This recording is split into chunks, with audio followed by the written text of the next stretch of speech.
ఓం శ్రీ గురుభ్యో నమ. ఓం శ్రీ మాత్రే నమ. అంగారక గ్రహము మే 11వ తారీఖు నుంచి జూన్ 20వ తారీఖు వరకు కూడా అంగారక గ్రహము మేషరాశిలో సంచారం చేయడం జరుగుతుంది. అంటే స్వక్షేత్రంలో సంవత్సరం తర్వాత మళ్ళీ మేషరాశిలోకి కుజుడి యొక్క ప్రవేశం జరుగుతుంది. అంటే మే 11వ తారీఖున 12:30 నుంచి ప్రారంభమవుతుంది. జూన్ 20వ తారీఖు రాత్రి 11:58 వరకు ఉంటుంది.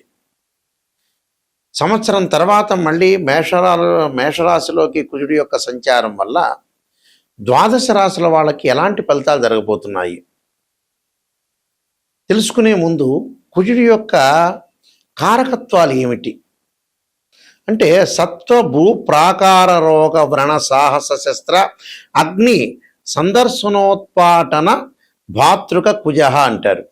అంటే భూ సంబంధ వ్యవహారాలు, కోర్టులు, రియల్ ఎస్టేటు, అన్నదమ్ముల మధ్యలో సమస్యలు, శారీరక బాధలు, కెమికల్ కంపెనీలు, మిషనరీ, మార్కెటింగు, భూమి, ఇళ్ల నిర్మాణము, న్యాయస్థానము, న్యాయవాదులు, జడ్జీలు, రక్షక భటులు, అలానే సైన్యము, మేనేజ్మెంటు, భూములు, రియల్ ఎస్టేటు, కన్స్ట్రక్షను, మేస్త్రీలు, యంత్ర సంబంధమైన మిషన్లు, మెకానికల్ ఇంజనీర్సు, అలానే ఆరోగ్యపరంగా ఉండే ఇబ్బందులు, వాహన ప్రమాదాలు, అగ్ని భయాలు అనేవి కూడా కుజుడి యొక్క కారకత్వాల్లో భాగం. అంటే కుజుడు ఏ విధంగా ఉండబోతున్నాడు ఇవన్నీ కూడా గోచారరీత్యా చెప్పబడే ఫలితాలు అంటారు. మరి స్వక్షేత్రంలో మేషరాశిలో సంవత్సరం తర్వాత మళ్ళీ ఆ కుజుడు మేషరాశిలోకి అశ్విని నక్షత్రం 1వ పాదంలో ప్రవేశం జరుగుతుంటుంది. ఏ విధంగా ఉండబోతుంది, ద్వాదశ రాశుల వాళ్ళకి ఏ విధంగా ఉండబోతుంది? సహజంగా గోచారరీత్యా ఏమిటంటే తనున్న రాశి దగ్గర నుంచి 3, 6, 11 స్థానాల్లో కుజుడు మంచి చేస్తాడు, సుఫలితాన్ని ఇస్తాడు. మిగతావి మిశ్రమైన ఫలితాలు, మిగతావి చెడు ఫలితాలు వచ్చే అవకాశం ఒకటి ఉంటుంది. అయితే మేషాది ద్వాదశ రాశుల వాళ్ళకి అంగారకుడి యొక్క ఫలితం ఏ విధంగా ఉందో ఒక్కసారి తెలుసుకుందాం. వృశ్చిక రాశి వారికి కుజుడి యొక్క ఫలితం ఏ విధంగా ఉండబోతుంది? ఇక్కడ రాస్యాధిపతి అయ్యాడు, అలానే షష్టమాధిపతి అయిన అంటే రాస్యాధిపతి షష్టమాధిపతి అయిన కుజుడు షష్టమ స్థానంలో ఉండటంలో ఎలాంటి ఫలితాలు జరుగుతాయి? ఇక్కడ శత్రువులు మిత్రులుగా మారిపోయే అవకాశాలు ఉండటం, ఆరోగ్యం గతం కంటే మెరుగైన ఫలితం ఉండటం, కోర్టు సమస్యల పరిష్కారం కావటం, అలానే దైవ కార్యక్రమాల వైపు శ్రద్ధ చూపించడం, పెద్దల యొక్క ఆశీస్సులు, మానసికంగా ఆనందము, గృహ వస్త్ర వస్తు లాభాలు, శత్రువులు కొంతమంది మిత్రులుగా మారిపోవటం, ధనధాన్య లాభం, పశులాభం, భూలాభం, స్త్రీ లాభం కలగటం ఒకటి, ప్రభుత్వం యొక్క రుణాలు తీర్చుకునే అవకాశాలు, పాత బాకీలు కూడా వసూలు చేసుకునే అవకాశాలు బాగా ఎక్కువ ఉంటాయి. అంటే ఆరోగ్యరీత్యా కూడా కొంత మెరుగుపడే అవకాశాలు ఎక్కువ ఉంటాయి. కెమికల్ ఇంజనీర్ కానీ, మెకానికల్ ఇంజనీర్స్ కానీ, పోలీస్ డిపార్ట్మెంట్ వాళ్ళకి కానీ, రక్షణ శాఖ వాళ్ళకి కానీ, న్యాయవాదులకు కానీ చాలా అనుకూలమైన ఫలితాలు జరిగే అవకాశాలు ఉంటాయి. కానీ విద్యార్థులు మటుకు కొంత అధిక శ్రద్ధతోటి ఎడ్యుకేషన్ని ప్రారంభం చేయాలి. అంటే వేరే వ్యాపకాలన్నీ కూడా తగ్గించుకొని చదువు మీద బాగా కాన్సన్ట్రేషన్ చేయాలి. అంటే వ్యాపార పరంగా అనుకూలంగా ఉంటుంది, వృత్తిపరంగా అనుకూలంగా ఉంటుంది, అన్నిట్లా కూడా విజయం సాధించే అవకాశం ఉంటుంది. ప్రణాళికాబద్ధంగా రూపొందించుకునే అవకాశాలు బాగా ఎక్కువ ఉంటాయి. ఇళ్ళు కొనుగోలు చేస్తారు, ల్యాండ్స్ కొనుగోలు చేస్తారు, ఇంటి మీద కన్స్ట్రక్షన్ చేస్తారు. రక్షణ శాఖ వాళ్ళకి, పోలీస్ డిపార్ట్మెంట్ వాళ్ళకి, న్యాయవాదులకి వీళ్ళందరికీ కూడా ప్రమోషన్లు వచ్చే అవకాశాలు ఎక్కువ ఉంటాయి. అలానే మెకానికల్ ఇంజనీర్స్కి వాళ్ళకు కూడా బాగా ప్రమోషన్ రావటం, చేతి నిండా వృత్తి అనేది ప్రొఫెషనల్ వృత్తి ఉండే అవకాశాలు ఎక్కువగా ఉంటాయి. నేను కొన్ని పరిహారాలు చెప్పబోతున్నా, ఆ పరిహారాలు మీరు పాటించండి, మీకు మంచి జరిగే అవకాశాలు ఖచ్చితంగా ఉంటాయి. కుజగ్రహం వల్ల కొన్ని రాశుల వాళ్ళకి మంచి, కొన్ని రాశుల వాళ్ళకి చెడు జరగటం అనేది జరుగుతూ ఉంటుంది. అయితే భయభ్రాంతులు చెందాల్సిన పని లేదు. జన్మ జాతకం వేరు, గోచారం వేరు. జన్మ జాతకంలో ఏమిటనంటే చాలామంది కుజదోషం అని భయపడుతూ ఉంటుంటారు. మనకి యాక్చువల్గా ఏమిటనంటే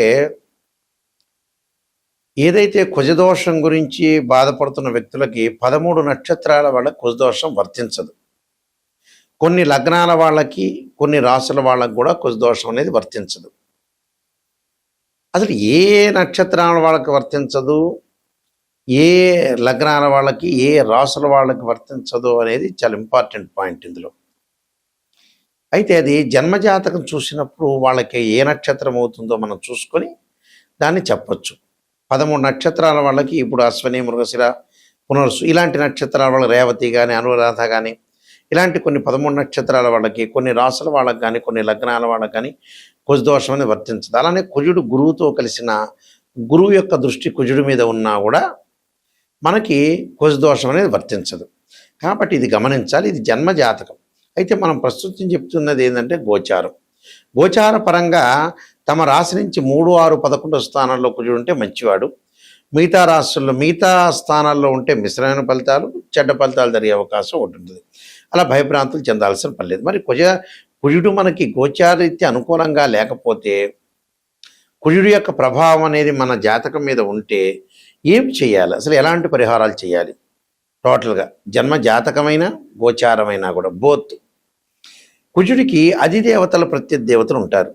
అంటే అంతరిక్ష దేవతైన భగడాముఖి యొక్క ఆరాధన చేయటం, సుబ్రహ్మణ్య స్వామిని యొక్క ఆరాధన చేయటం, తత్పురుషాయుధే మహాసేనాయుధీమే తన్నో షణ్ముఖ ప్రచోదయాత్ అనే మంత్రాన్ని, అంగారకాయుధే శక్తి హస్తాయుధీమే తన్నో భౌమ ప్రచోదయాత్ అనే అంగారక గాయత్రి మంత్రాన్ని కానీ, సుబ్రహ్మణ్య స్వామి యొక్క గాయత్రి మంత్రాన్ని కానీ చదవటం ఒకటి. అలానే అంగారకుడికి అధిదేవత ప్రత్యదేవతలు ఉంటారు, పృథ్వీ. అలానే క్షేత్రపాలకుడిని కూడా ఆరాధన చేయడం, పృథ్వీ దేవతను అలానే క్షేత్రపాలకుని ఆరాధన చేయాలి. అలానే అధిష్టాన దేవతను సుబ్రహ్మణ్య స్వామిని, అంతరిక్ష దేవత అయిన భగడాముఖి దేవిని కూడా ఆరాధన చేయడం చాలా మంచిది. అంటే జాతక చక్రంలో కుజుడు నీచబడినా, కుజదోషం ఉన్నా, అలానే కుజుడు అనుకూలంగా లేకపోయినా కూడా మనం దాని యొక్క పరిహారాన్ని చేసుకొని ముందుకెళ్ళటం అనేది చాలా ఇంపార్టెంట్. ఎందుకంటే కుజరాహువులు కలిసినా లేదా శని రాహువులు కలిసినా ఉన్నవారు కూడా కొన్ని మంచి విషయాలు జరిగే అవకాశాలు ఎక్కువగా ఉంటాయి. కాబట్టి కొద్దిగా జాగ్రత్తగా ఆలోచన చేసి జాతకంలో ఏంది, కుజుడు నీచపడ్డాడా, శత్రుక్షేత్రంలో ఉన్నారా, అలానే కుజుడు యొక్క కలయిక ఏ విధంగా ఉండబోతుంది అంటే కుజరాహుల యొక్క కలయిక, కుజకేతుల యొక్క కలయిక, కొన్ని కలయికలు ఉంటాయి. కొన్ని కలయికలు మంచివి, కొన్ని కలయికలు చెడ్డగా ఉంటాయి. కాబట్టి జాతకపరంగా భగడాముఖి దేవిని ఆరాధన చేయటం చాలా మంచిది. అలానే మంగళవారం రోజున ఉపవాసం ఉండటం మంచిది. అలానే రెండు జంట సర్పాలను దానం చేయటం కూడా చాలా మంచిది. ఈ పరిహారాలు చేసుకుంటే అంగారకుడి యొక్క దోషం పోతుంది. అలానే అంగారక పాశుపత రుద్రాభిషేకం కూడా ఉంటుంది. అది కూడా చేసుకోవటం వల్ల కూడా చాలా మంచి జరుగుతుంది. అలానే అంగారకుడు మనకి నవగ్రహాల్లో అంగారకుడు ఉంటారు. అంగారకుడికి కూడా ఖచ్చితంగా పంచామృతంతో, పండ్ల రసంతో, చెరుకు రసంతో అభిషేకం చేయటం, అలానే కందులు, ఎర్రని వస్త్రము, ఎర్రని పూలు, ఎర్రని ధాన్యం, ఎర్రని కందిపప్పు దానం చేయటం చాలా మంచిది. దానివల్ల కూడా కుజదోషం అనేది తొలగిపోతుంది. కానీ చాలామంది కూడా ఈ మధ్యన కుజదోషం అంటారు. వాళ్ళ జన్మ గోచారీత్యా కాకుండా బర్త్ చార్ట్ ప్రకారంగా 2, 4, 7, 8, 12 స్థానాల్లో ఉంటే దాన్ని కుజదోషం అంటారు. కానీ 13 నక్షత్రాల కుజదోషం వర్తించదు. కొన్ని రాశుల వాళ్ళకి, కొన్ని లగ్నాల వాళ్ళకి కూడా కుజదోషం వర్తించదు. అది గమనించాలి. అది జన్మజాతకాన్ని చూస్తే మనకు తెలుస్తుంది. అయితే నేను కాలసర్పయోగ చంద్రిక, రాహుకేతులు, ఛాయాగ్రహాలు, అలానే జాతక చంద్రిక, వివాహ మార్తాండము, స్వప్నశాస్త్ర ఫలదీపిక, పుత్రగణపతి వ్రతము, బృహత్ పరిహార సింధు, నవగ్రహాలకి దోష పరిహారానికి దశమహావిద్యల యొక్క స్తోత్ర పారణాలు, ప్రిడిక్షన్ ఆఫ్ ఆస్ట్రాలజీ, పుత్రగణపతి వ్రతము, ఇలాంటి నెంబర్ ఆఫ్ ఆస్ట్రాలజీ బుక్స్ రాశాను. అలానే సర్వదేవతా గోత్రపులు పార్ట్ 1, పార్ట్ 2. అయితే రాజమండ్రి మోహన్ పబ్లికేషన్ వాళ్ళకి దగ్గర ఇవన్నీ కూడా పుస్తకాలు దొరుకుతాయి. వాళ్ళే ఇవన్నీ కూడా పబ్లికేషన్ చేసింది. లేకపోతే నా దగ్గర కూడా ఈ పుస్తకాలన్నీ కూడా దొరుకుతాయి. అయితే మా వెబ్సైటు www.nayakanti.com, www.nayakanti.in చూడండి. ఎందుకంటే జాతకాన్ని వాస్తవంగా ఏంటంటే ఏ జాతకాన్ని మీరు చెప్పించుకునేటప్పుడైనా కూడా కొన్ని విషయాలు మీరు గ్రహించాలి. అంటే ఉన్న వాస్తవాన్ని వివరించడం అనేది చాలా ఇంపార్టెంట్. జాతకం ఏదో చెప్పించుకున్నాం అనేది కాదు. ఒక వివాహానికి, ఒక అబ్బాయికి కానీ అమ్మాయికి కానీ వివాహం చూడాలంటే ఖచ్చితంగా రాశిచక్రము, నవాంశము, భావచక్రము, దశలు, అంతర్దశలు చాలా ఇంపార్టెంట్. సంతానం కలగట్లేదా అనంటే రాశిచక్రము, సప్తమాంశచక్రము, భావచక్రము, దశలు, అంతర్దశలు. వృత్తిపరంగా ఇబ్బందులు కలుగుతున్నాయా? రాశిచక్రము, దశమాంశము, భావచక్రము, దశలు, అంతర్దశలు. అంటే ప్రతిదానికి కూడా డివిజనబుల్ చార్ట్స్ అనేవి ఉంటాయి. ఆ డివిజనబుల్ చార్ట్స్ కూడా మ్యాథమెటికల్ క్యాలిక్యులేషన్ వేసి ఉచ్చ నీచ స్థానాలు, ద్వాదశ భావాధిపతులు, రాస్యాధిపతులు, ఆ గడిలో ఏదైతే గ్రహం ఉంటుందో దాన్ని మూడింటిని కూడా అనాలిసిస్ చేయాలి. సహజంగా ఏంటంటే భావాధిపతులు అంటే ఏంటంటే మీకు పరిభాషలో చెప్పాలంటే ఇంటి ఓనర్ అని అర్థం. రాస్యాధిపతి అని అంటే ఏమిటంటే బిల్డరు అని అర్థం. ఆ గ్రహం ఏదైతే దానిలో ఆ గ్రహం ఉందో ఆయన రెంట్కు ఉన్నట్టు అర్థం. అంటే ఇవన్నీ కూడా ద్వాదశ భావాధిపతులు అంటే తను భావానికి రవి అని, ద్వితీయ భావానికి గురువు అని, తృతీయ భావానికి సోదరుడని, చతుర్థ భావానికి చంద్రుడని, పంచమ భావానికి గురువు అని, సోదర భావానికి కుజుడని, సప్తమ భావానికి శుక్రుడని, ఇలా ద్వాదశ భావాలు ఉంటాయి. ద్వాదశ భావాలు ఉచ్చ నీచలు.